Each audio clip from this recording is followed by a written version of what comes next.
По подолга пауза во Охрид ќе се полагаат испити за управување со сите видови пловни објекти, изјави во емисијата интервју на Охрид Нјуз капетанот на капетанијата на пристаништата на Македонија Илија Арнаудовски.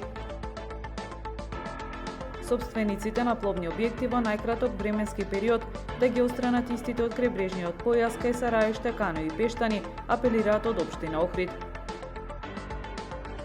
Започнува изработката на студијата за валоризација на природните вредности на масивот Јабланица, информираат од Министерството за животна средина.